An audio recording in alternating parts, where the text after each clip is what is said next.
Introducing Criterion Reference Tests, your new BFF for completing progress reports. You've probably come across many goals measured by SLP data over 3 consecutive sessions or on 4 out of 5 attempts, which is a beautifully written SMART goal, but unfortunately can lead to one very stressed out SLP when progress reports roll around. Why? Because the SLP has to go through and analyze the data for each of their students to determine what percentage to put in their progress report. And the last thing we would want is for you to be finishing up progress reports over your school break. So if you have goals written in this way, definitely check out the Data Sorted by Goal report, which will help you sift through your students' data and give you an average for the time frame you select.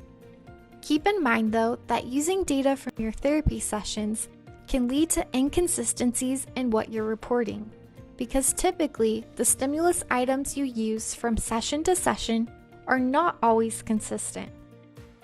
For example, if you're working on antonyms with a student and one week you ask them the antonym of hot, but the next week you ask them the antonym of protagonist, then your therapy data is going to look very up and down. And that's where Criterion Reference Tests, or CRTs, come into play.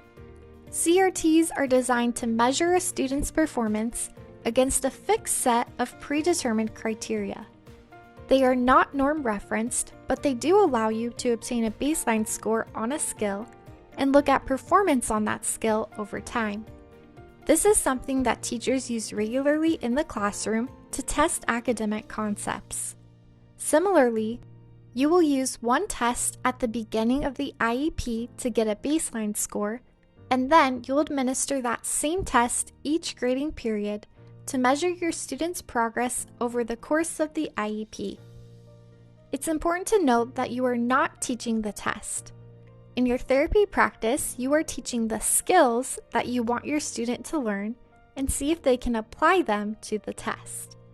So going back to the example of working on antonyms, during therapy, you will teach your students strategies on how to generate opposites, which you might practice with words from their curriculum or activities you've planned. And then, when you administer the CRT on antonyms, the goal is that your student will use the same strategies on the set of words that you give them. The benefits of using CRTs are not only are they consistent because you're using the same stimuli over the course of the IEP, but they're also quick to administer and plan for.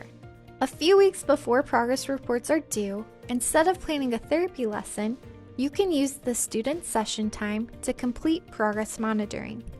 If you see students in groups, then you can work with one student in the group while the remaining students complete an independent activity. Or you could elect to pull each student from their classroom and work with them one-on-one for 10 or so minutes. The Progress Monitoring Library in SLP Toolkit contains hundreds of CRTs covering various content areas. If you select a CRT with pictures, make sure to check out our companion app at viewer.slptoolkit.com. Scoring the CRT is as easy as clicking a thumbs up for correct responses and flagging any incorrect responses. You can then copy and paste your student's score directly into their IEP. And next grading period, all you have to do is click Retest to see how your student has hopefully improved.